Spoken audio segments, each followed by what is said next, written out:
అంతర్జాతీయ వేదికపై భారత్ మరోసారి తన బాధ్యతాయుతమైన వైఖరిని చాటుకుంది. తీవ్ర ఆర్థిక ఇబ్బందుల్లో ఉన్న ఐక్యరాజ్య సమితిని ఆదుకునేందుకు తన 2026 ఏడాది బకాయిలను భారత్ సకాలంలో చెల్లించింది. మొత్తం $35.187 మిలియన్ జమ చేయడం ద్వారా ఐరాస ప్రకటించే ప్రతిష్టాత్మక ఆనర్ రోల్ జాబితాలో భారత్ చోటు దక్కించుకుంది.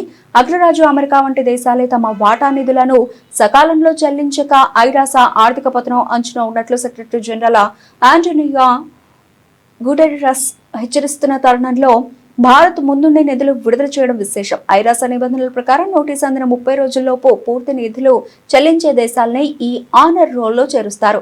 ఏడాది ఇప్పటి వరకు కేవలం 47 దేశాలు మాత్రమే ఈ ఘనత సాధించాయి. ఈ సందర్భంగా ఐరాస ప్రతినిధి స్టెఫాన్ దుజారిక్ విలేకరులతో మాట్లాడుతూ ఒక ఆసక్తికరమైన క్విజ్ నిర్వహించారు. ప్రపంచంలోనే అతిపెద్ద విగ్రహం ఉన్న దేశం ఇది అని ప్రశ్నించి భారత్ తన బకాయిలను పూర్తిగా చెల్లించిందని ప్రకటించారు.